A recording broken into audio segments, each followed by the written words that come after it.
Dimulai dari judulnya ya. Iya. Judulnya ya.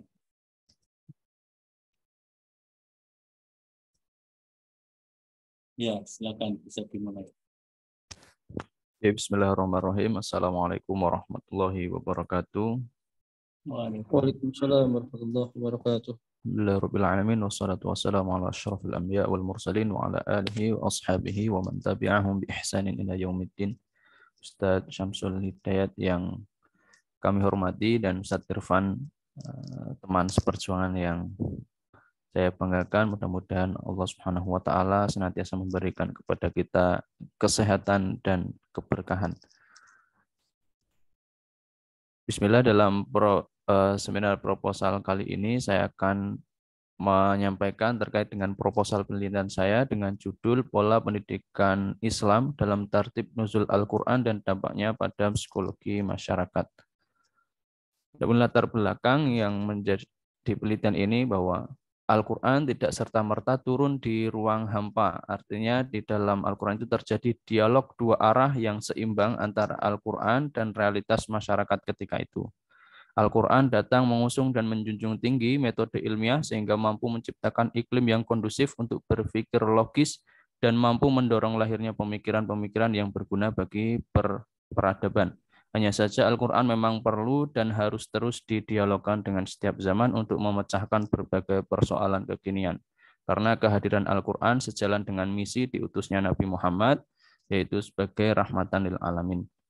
Nah, pengkajian dan kontekstualisasi Al-Quran untuk menjawab persoalan modern ini menjadi sangat diperlukan pada saat ini, mengingat kondisi umat pada saat ini yang mengalami banyak kemerosotan.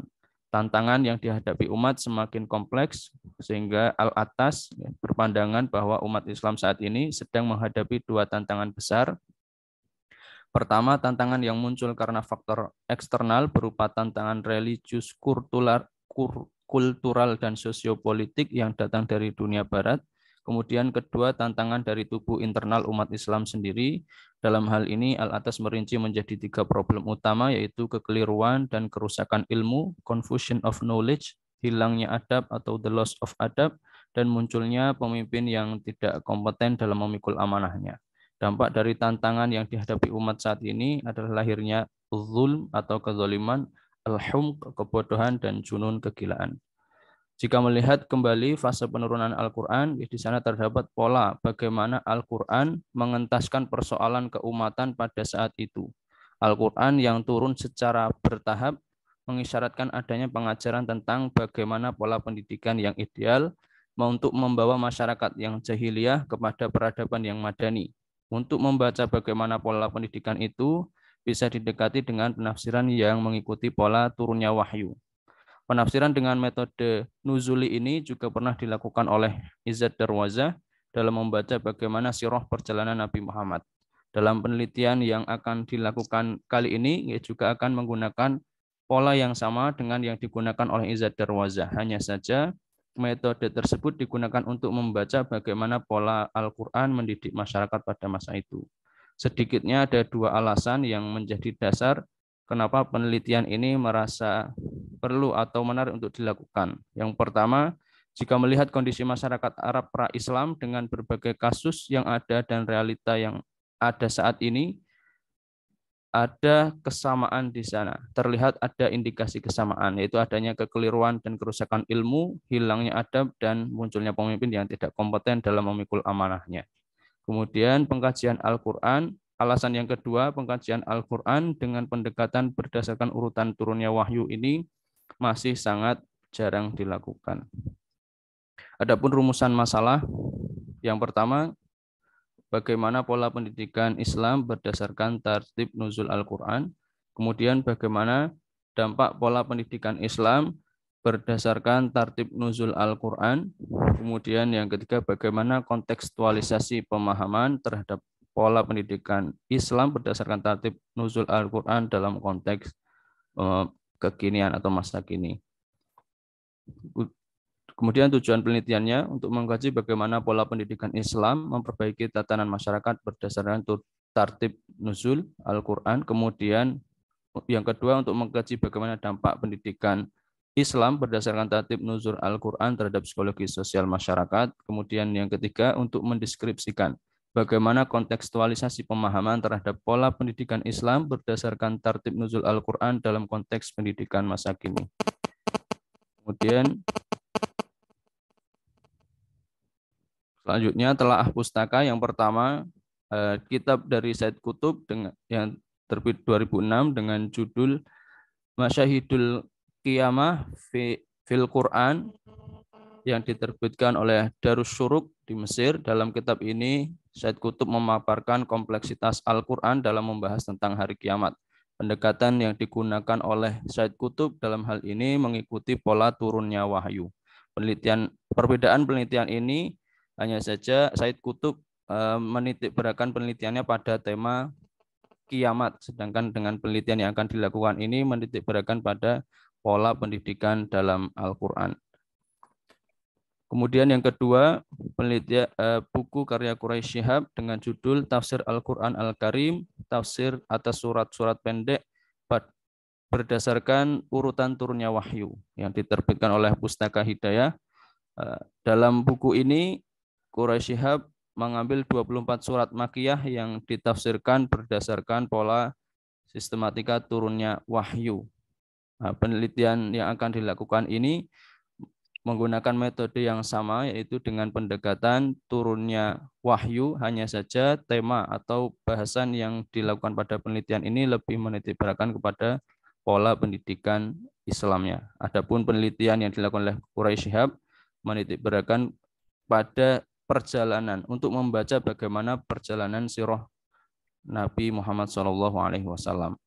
Kemudian yang ketiga, ada karya dari seorang orientalis Theodor Noldeck dengan buku yang ditulis dalam bahasa Jerman kemudian diterjemahkan dalam bahasa Arab, Tarikh Al-Quran. Dalam buku ini Noldeck membahas tentang kemunculan Al-Quran, pengumpulan dan riwayat, terutama dalam hal ini terkait dengan susunannya. Noldeck menggunakan pendekatan bahasa atau sastra dan sejarah untuk mengupas peristiwa sejarah yang disinggung dalam beberapa ayat dan surah dalam Al-Quran. Hal tersebut sekaligus menjadi pijakannya untuk menyusun Al-Quran sesuai dengan urutan turunnya wahyu. Dalam bukunya, Noldeck menyusun bukunya dengan dua tolak ukur. Yang pertama, menggunakan isyarat-isyarat yang dilakukan Al-Quran terhadap realitas sejarah. Kemudian yang kedua, ciri-ciri khusus nas Al-Quran baik dari segi uslub maupun temanya. Kemudian yang keempat, karya Saiful Bahri yang dimuat dalam jurnal At-Ta'wil dengan judul Tafsir At-Turuq fit Ta'lim, kontekstualisasi ayat-ayat Al-Quran, perspektif tarbawi berdimensi metode pembelajaran. Adapun kesamaan dari penelitian ini sama-sama mengkaji ayat-ayat Al-Quran atau tafsir, adapun perbedaannya pada pendekatan yang digunakan. Pendekatan yang digunakan oleh Saiful Bahri ini pendekatan tafsir tematik maudhu'i yang memfokuskan penelitiannya pada untuk membaca bagaimana metode pembelajaran. Adapun dalam penelitian yang akan dilakukan ini menggunakan pendekatan nuzuli maudhu'i. Maudhu'inya untuk membaca pola pendidikan Islam, nuzulinya berdasarkan turunnya wahyu. Kemudian penelitian yang dilakukan oleh Ahmad Waka yang diterbitkan pada Januari 2020 dalam jurnal Education and Learning Journal dengan judul Petunjuk Al-Quran tentang Belajar dan Pembelajaran. Dalam penelitian ini, Ahmad Waka membahas mengenai metode pembelajaran saja. Bahkan bukan hanya itu, beliau juga membahas media dan teknologi pembelajaran yang kemudian dikomunikasikan dengan ayat-ayat yang ada di dalam Al-Quran. Kemudian yang keenam, penelitian dari Is Saidah Nafisah tahun 2022 dalam bentuk tesis yang berjudul Pola Pendidikan Anak Cerdas berbakat istimewa atau gifted, perspektif Al-Quran, studi surat Ali Imran ayat 159 dan Al-Isra ayat 84. Dalam penelitian ini, Is Saidah menggunakan penelitian kepustakaan. Pendekatan yang digunakan adalah pendekatan psikologi dan sosiologi. Data primer yang digunakan dalam penelitian ini adalah ayat Al-Quran, terkhusus pada surat Ali Imran ayat 159 dan Al-Isra ayat 84. Untuk memaknai ayatnya, Is Sa'idah menggunakan tafsir Al-Quran Al-Azim karya Ibnu Katsir dan tafsir Al-Azhar karya Buya Hamka. Adapun hasil dari penelitian ini menyatakan bahwa Quran Surat Ali Imran terdapat 4 cara dalam mengasuh anak, yaitu lemah lembut, memaafkan dan mendoakan, musyawarah serta tawakal. Adapun pola pengasuhan ini sesuai dengan pola pengasuhan demokratis dalam teori psikologi. Kemudian yang ketujuh, penelitian dari Masita dalam jurnal Pemikiran dan Penelitian Pendidikan Dasar dengan judul Pola Pendidikan Islam dalam Pendidikan Anak. Dalam penelitian ini Masita tidak secara khusus mengambil konsep pola pendidikan di dalam Al-Quran, akan tapi disimpulkan secara umum dari dalil-dalil Al-Quran maupun hadis. Artinya tidak secara spesifik menentukan ayat ataupun tema tertentu, akan tapi mengambil beberapa ayat yang sesuai dengan tema bahasannya. Hasil dari penelitian ini menyatakan bahwa pendidikan anak dimulai dari rumah. Ketika anak sudah mulai dapat berbicara, hendaknya diajarkan kalimat tauhid. Kemudian ketika umur 6 tahun mulai diajarkan tentang wajibnya sholat. Kemudian yang terakhir, penelitian yang dilakukan oleh Muhammad Humaydi Ali dan kawan-kawan yang diterbitkan tahun 2020 dalam jurnal Justicia, Jurnal Hukum dan Humaniora dengan judul Pola Pendidikan Hak Asasi Manusia dalam Al-Quran. Dalam penelitian ini, Muhammad Humaydi memfokuskan kajiannya pada ayat-ayat dengan terma al-haq atau kebenaran, kemudian juga menambahkan objeknya dengan mencantumkan ayat-ayat Al-Quran yang berhubungan dengan jenis dan prinsip dasar HAM. Untuk kemudian menggali makna ayat dalam penelitian ini menggunakan beberapa kitab tafsir mu'tabar seperti Ibnu Katsir, Tobari, dan Al-Qurtubi. Adapun hasil dari penelitian ini menyatakan bahwa pola pendidikan atau pola pendekatan yang digunakan Al-Quran untuk memperkenalkan nilai-nilai HAM merupakan pola gabungan antara pola demokratis dan otoriter. Sisi demokratis terlihat dalam kebebasan manusia untuk mengamalkan ajaran Al-Quran tentang HAM, sedangkan sisi otoriternya terlihat dari bagaimana punishment yang diberikan hanya di dunia saja. Bukan hanya di dunia saja, bahkan sampai di akhirat kelak. Kemudian selanjutnya, landasan teori. Yang pertama, dalam penelitian ini akan menggunakan teori tafsir untuk mengkaji bagaimana ayat-ayat Al-Quran itu, bagaimana pola-pola pendidikan dalam Al-Quran.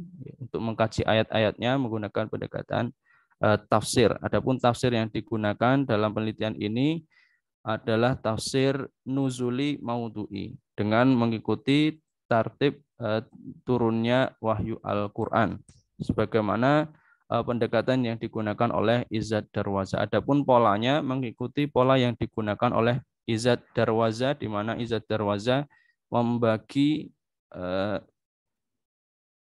dalam bukunya membagi penafsiran itu menjadi membagi Al-Quran menjadi 7 bagian, dan adapun penjelasannya akan dielaborasi pada bab berikutnya. Kemudian juga menggunakan teori pendidikan Islam, ya, di dalam Islam ada pendidikan merujuk kepada kata tarbiyah, ta'lim, dan ta'dib. Kemudian juga dilakukan teori pendekatan psikologi sosial. Psikologi sosial yaitu ilmu pengetahuan yang mencoba memahami asal-usul atau sebab terjadinya perilaku dan pemikiran individual dalam konteks situasi sosial. Adapun pendekatan psikologi sosial ini digunakan untuk mengkaji bagaimana dampak dari pola pendidikan Al-Quran berdasarkan tertib nuzul tersebut terhadap psikologi masyarakat ketika itu, perubahan sosial yang ada ketika itu dibaca dengan pendekatan psikologi sosial. Kemudian metode penelitian. Jenis penelitian ini termasuk penelitian kepustakaan atau library research, yakni penelitian yang bertujuan untuk mengumpulkan data dan informasi dari berbagai materi yang tersaji di ruang perpustakaan. Selain itu bisa juga dari kepustakaan cyber, yaitu menggunakan kepustakaan global yang terdapat di internet. Paradigma penelitian yang dilakukan adalah dalam penelitian ini adalah penelitian kualitatif, di mana paradigma ini sering digunakan dalam melakukan penelitian bidang sosial termasuk bidang pendidikan. Adapun sumber data yang digunakan adalah data primer dari tafsir Al-Hadis Tartib Hasban Nuzul karya Izzat Darwaza dan juga karya Abid Al-Jabiri dengan kitabnya Fahmul Quran Al-Hakim At-Tafsir Al-Wadih Hasbat Tartibin Nuzul. Kemudian data sekunder dari penelitian ini mengambil data-data lain baik dari buku, jurnal maupun referensi lain yang mendukung penelitian ini. Kemudian teknik pengumpulan data menggunakan documentary study atau studi dokumentasi ataupun teknik analisis datanya dengan menggunakan reduksi data, kemudian menyajikan data, kemudian setelah itu diverifikasi atau disimpulkan. Saya kira itu yang dapat saya sampaikan. Berikut daftar pustaka dari proposal ini. Saya kira itu Ustadz yang dapat saya sampaikan. Mohon arahan dan bimbingannya. Jazakumullah. Baik.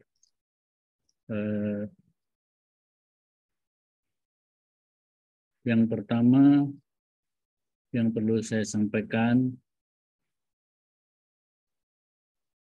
yaitu tentang tinjauan pustaka. Tinjauan pustaka itu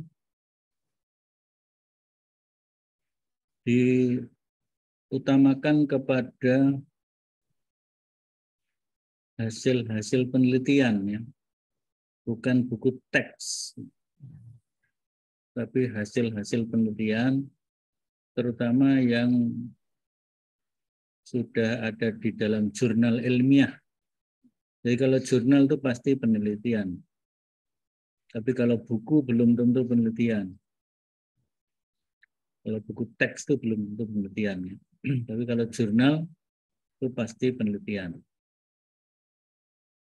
Ya, ini misalnya Syed Qutb dalam kitabnya yang berjudul Masyahidul Qiyamah bil Quran. Ini bukan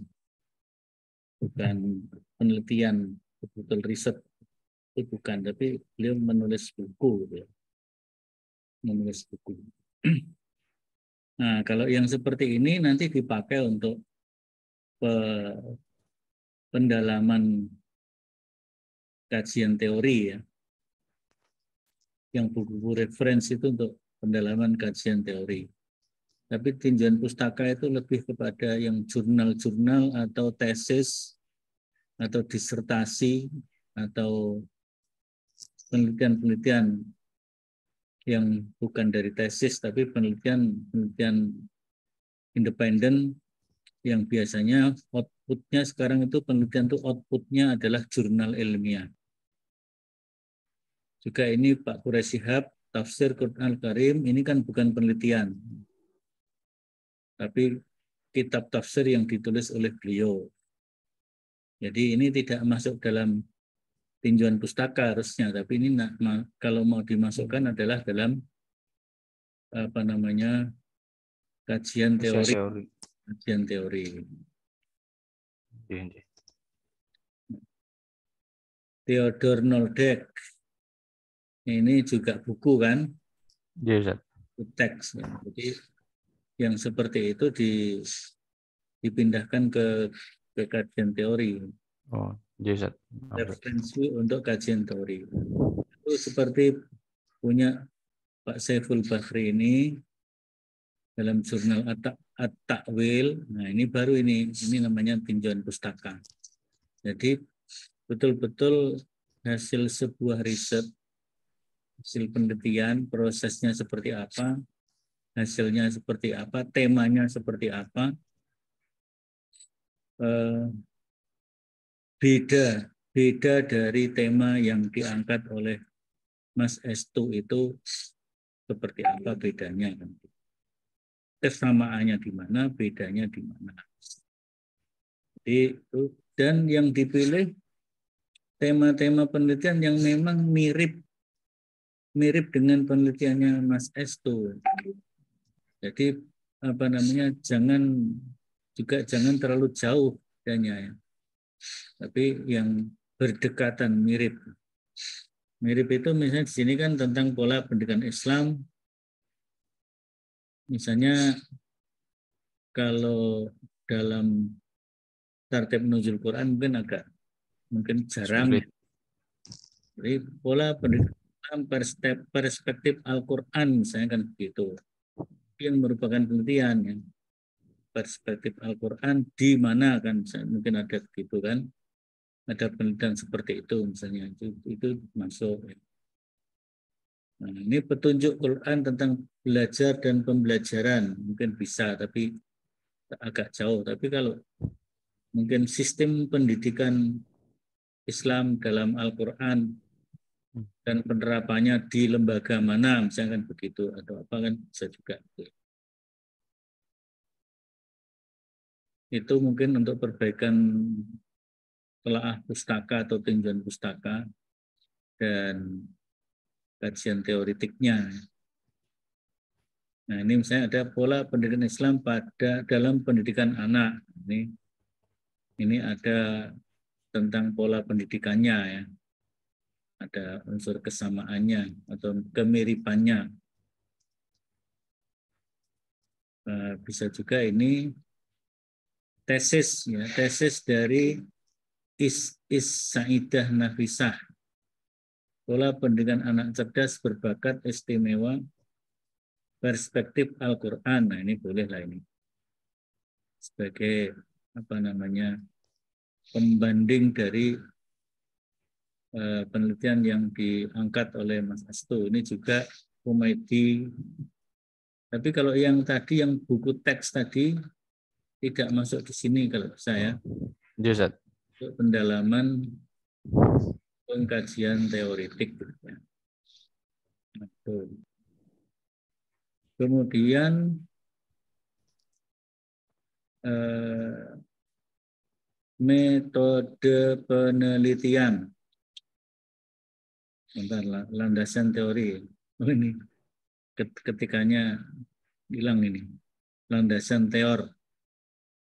Landasan teori.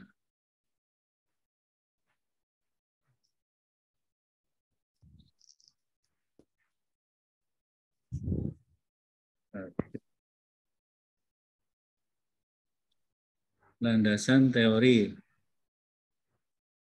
Teorinya kok langsung teori tafsir? Kan ini temanya kan pola pendidikan dalam tartib nuzul Quran dan dampaknya pada psikologi masyarakat. Itu mestinya teorinya teori-teori apa itu? Teori tentang pola pendidikan, teori tentang pola pendidikan, teori tentang tartib nuzul Quran juga boleh, atau tartibul Quran.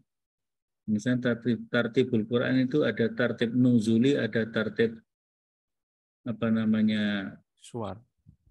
tartib mushafi, ada tartib nuzuli kan gitu kan. Itu kemudian ada teori psikologi masyarakat kan gitu. Ini kan konsep-konsep penting yang diangkat dalam judul itu yang dikembangkan teorinya. Ini kalau apa namanya tiba-tiba teori tentang tafsir kan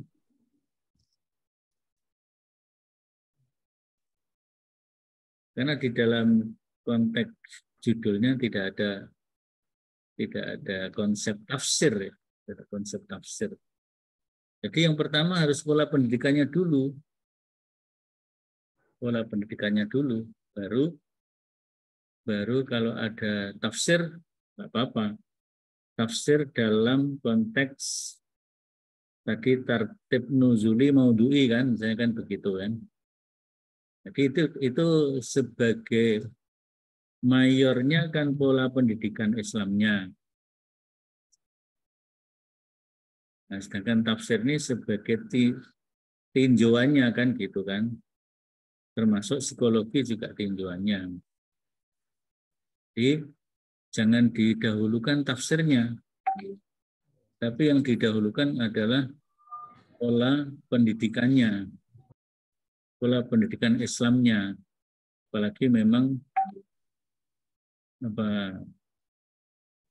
jurusannya atau prodinya adalah magister pendidikan agama Islam kan gitu ya. Nah, kemudian yang kedua difokuskan ke kalau mau tafsir, tapi tafsir yang arahnya ke tartib nuzul maudhu'i kan gitu. Tidak usah membicarakan tentang macam-macam tafsir, ada ijmali, tahlili. Karena kan ini bukan membahas tafsirnya itu sendiri. Tafsir sebagai sebuah pendekatan dalam mengurai ayat-ayat Al-Quran gitu kan. Tapi di sini yang difokuskan adalah tartib nuzul Quran yang diambil dari kitab Bayanul Ma'ani ala hasbi tartib an-nuzul. Ini saya kira bagus ya. Kemudian tafsir al-hadis tartib hasba an-nuzul. Ini saya kira juga bagus. Kemudian Fahmul Quran Hakim at-tafsir al-wadi hasba tartib an-nuzul. Ini bagus. Jadi di sini yang difokuskan di sini nih. Ya. Tidak pada tafsir yang sangat umum, kemudian harus memulai lagi tentang ijmali, tahlili, maudhu'i, muqorin, dan macam-macam. Cuman nanti kan antum tadi bilang tartib nuzuli maudhu'i kan begitu kan. Nah, nanti tinggal dijelaskan tartib nuzulinya itu bagaimana, maudhu'inya bagaimana kan begitu. Itu dibahas sesudah pola pendidikan Islam. Baru berikutnya bicara tentang psikologi masyarakat atau psikologi sosial sebagai dampaknya. Kan begitu kan? Iya. Nah, nanti juga teori-teori tentang psikologi, ngambil referensi yang bagus tentang buku-buku kitab-kitab psikologi. Nah, jurnal juga boleh. Jurnal yang berkaitan dengan psikologi sosial, psikologi masyarakat, termasuk yang tadi jurnal tentang penelitian-penelitian tentang tartib nuzuli maudhu'i dan pola pendidikan. Di samping buku-buku reference itu untuk pendalaman kerangka atau landasan teori.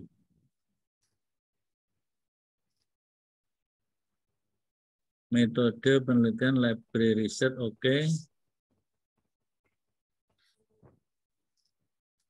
Nah, istilahnya namanya library research itu bukan berarti di ruang perpustakaan. Tapi memang sumbernya adalah buku-buku referensi, baik buku cetak maupun buku elektronik, kemudian jurnal-jurnal ilmiah, hasil-hasil penelitian, begitu maksudnya. Jadi yang antum teliti adalah bukan data lapangan, bukan data-data di lapangan, tetapi data-data di kepustakaan.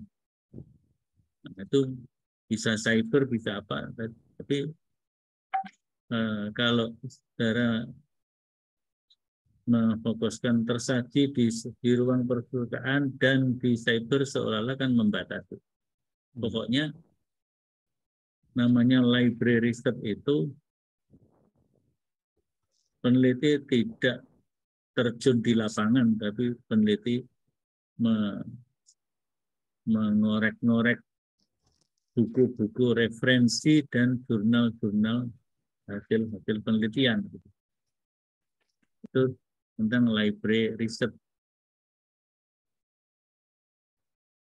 Nanti bisa dicari ke buku-buku yang lebih bagus lah untuk menjelaskan library research itu. Untuk merujuk buku apa itu yang tersaji di ruang perpustakaan itu kalimatnya antum ambil dari buku mana? Ini inisiatif, Ustaz. Oh ya, jadi cari pengertian library research yang sesungguhnya seperti apa itu yang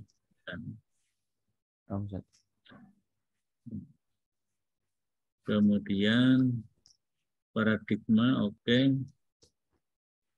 Paradigma kualitatif. Nah, antum sebutkan di sini bahwa penelitian kualitatif merupakan paradigma yang sering digunakan dalam penelitian sosial dan pendidikan. Dua-duanya sering dipakai, bukan kualitatif saja. Kuantitatif itu justru juga banyak sekali penelitian-penelitian sosial, bahkan penelitian pendidikan itu mungkin sebagian besar itu kuantitatif daripada kualitatif. Jadi mungkin penjelasan tentang kualitatif tidak seperti itu. Kualitatif itu apa? Nanti dicari referensi yang qualified. Kemudian ragam penelitian kualitatif itu seperti apa saja. Kemudian yang Anda pakai dalam penelitian itu kualitatif yang seperti apa. Kualitatif yang model apa yang Anda pakai. Itu. Karena kualitatif juga macam-macam ya. Ada konten analisis, ada studi kasus, ada apa lagi. Nah, yang antum gunakan di dalam penelitian ini kualitatif yang seperti apa. Kalau masalah sering dipakai di penelitian bidang sosial termasuk pendidikan itu semuanya, dua-duanya pakai semua. Jadi penjelasannya enggak seperti itu, nanti cari. Jadi apa sih penelitian kualitatif? Ada berapa ragam penelitian kualitatif dan pendekatannya yang dipakai apa? Kemudian dalam penelitian pola pendidikan Islam itu metodenya yang dipakai apa? Itu metode kualitatif yang model mana? Nah, ini pendekatannya oke, historis, sosiologis, historis, psikologis, filologis.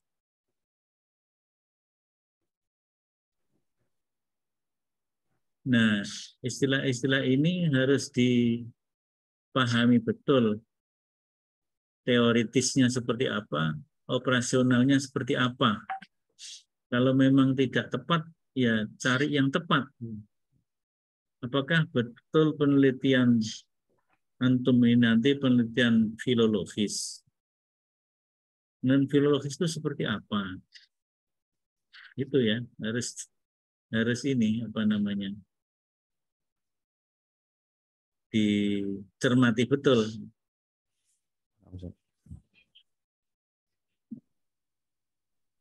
Jadi apa pendekatan yang akan dipakai?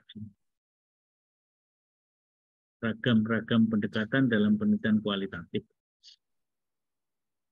Itu mungkin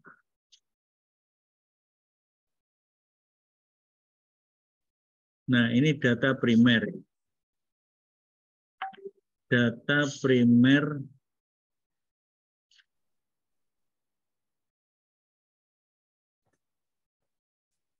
data primernya kitab tafsir Al-Hadis, kemudian Fahmul Quran Hasbat Tafsir Nuzuli. Ada berapa? 2 atau 3? Kalau yang ditulis di sini 2 Ustaz. Sisanya nanti masuk yang sekunder. Oh gitu. Ya, oke, oke.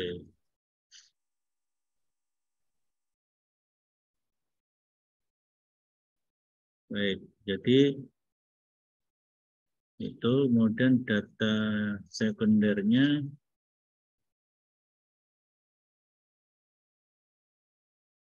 tentang, sedangkan tentang pola pendidikan Islamnya itu di mana?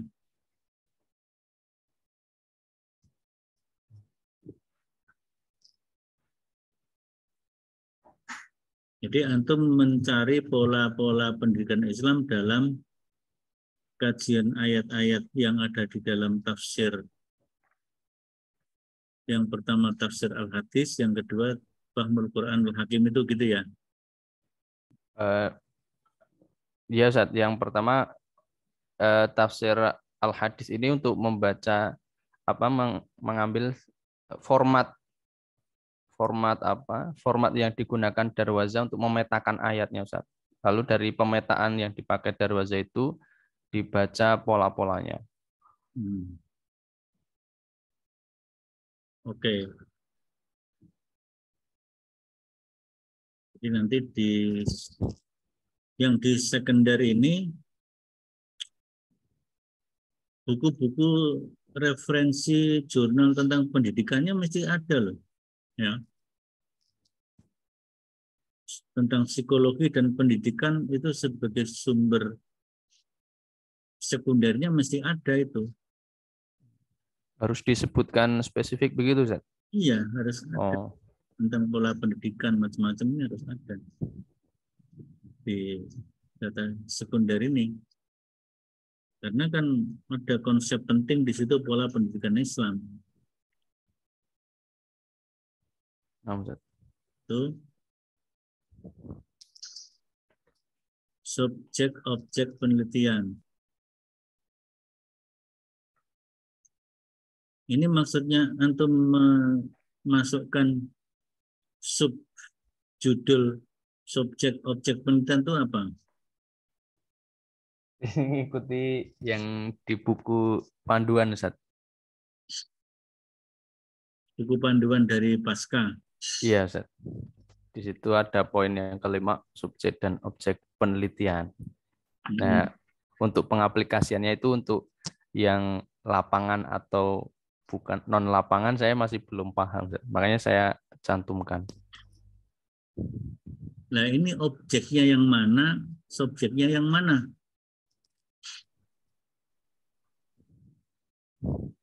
Kalau tidak bisa mengurai, lebih baik dihilangkan saja. Nggak usah.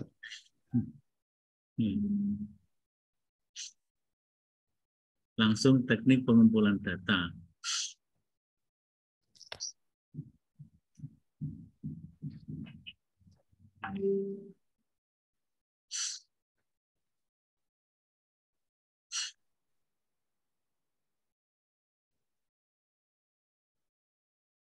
Jadi teknik pengumpulan data, kan ini penelitian kepustakaan. Kalau penelitian kepustakaan itu apakah perlu ada pembahasan tentang teknik pengumpulan data, gitu kan? Nanti bisa dicek.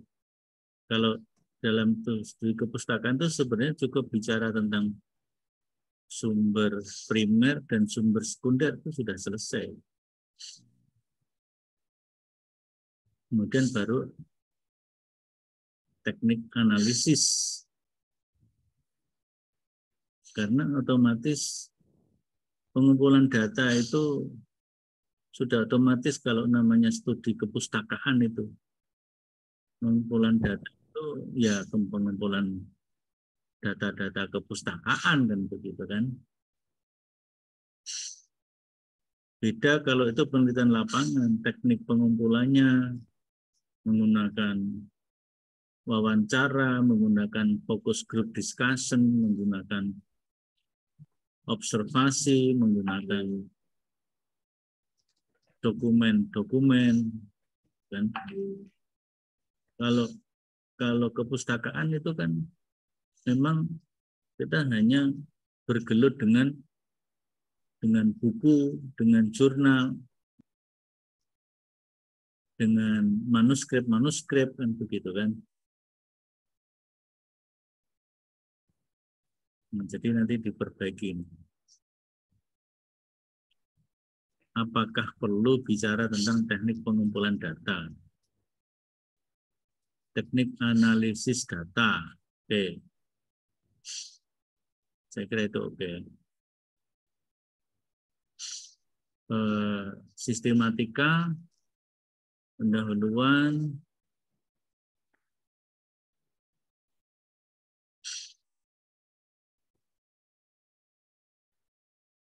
nah, jadi yang di bab 2 tidak kerangka teori lagi kan gitu kan. Kalau di bab 1 sudah ada kerangka teori, di bab 2 tidak ada kerangka teori lagi. Di bab 2 adanya adalah kajian teori, pendalaman teori atau landasan teori. Jadi kajian teoritik tentang pola pendidikan Islam, tentang tartib nuzuli maudhu'i dan sebagainya tadi.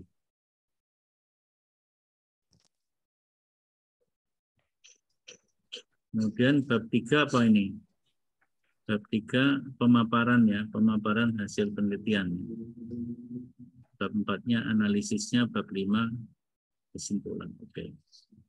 Itu boleh, jadi metodologi masuk di bab 1.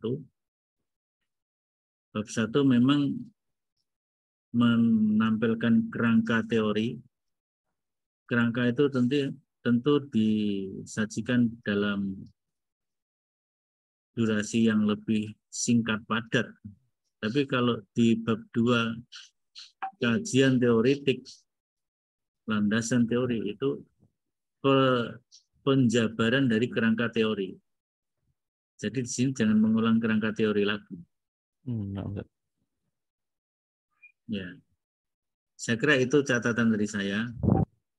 Mungkin ada catatan dari teman-teman Ustadz Solahuddin dan Ustadz Irfan, silakan.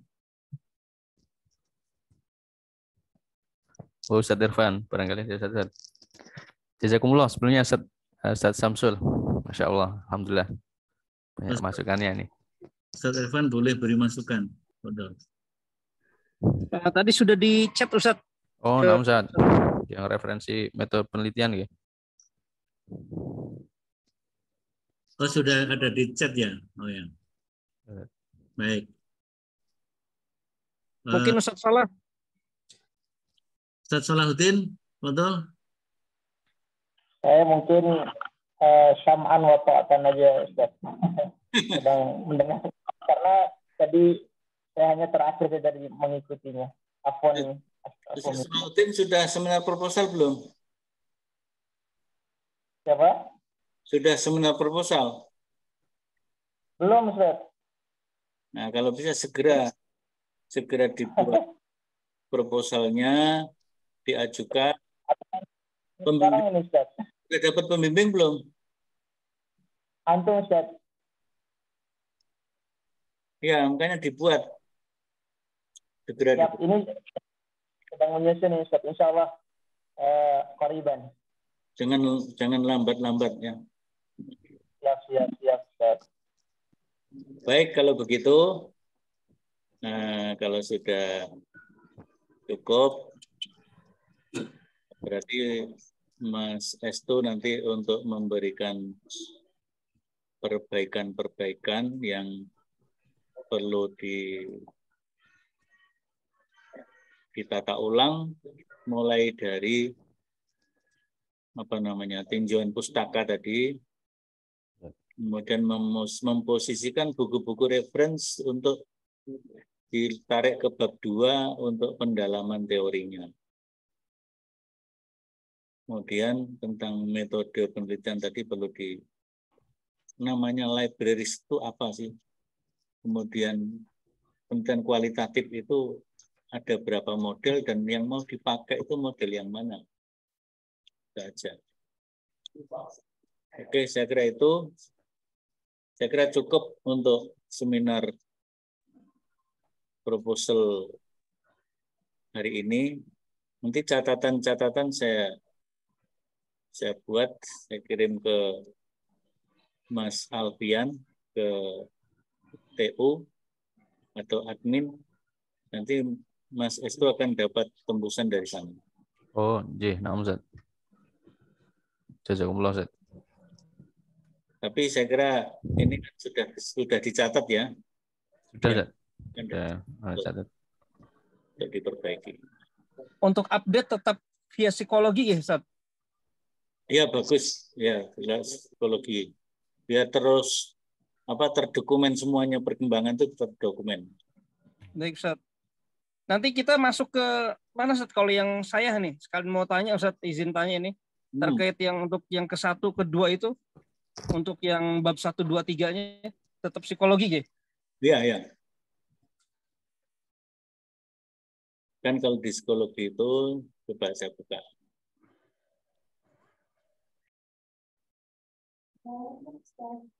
Jadi apa namanya?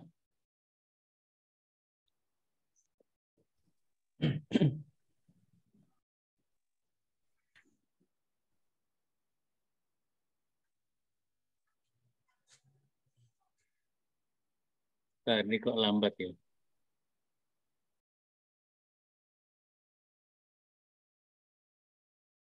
Nah, di sini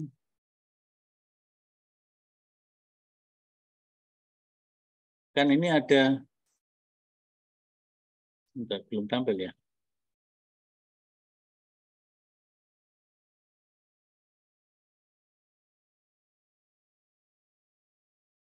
Ini ada bimbingan proposal ini sampai seminar selesai berarti kan.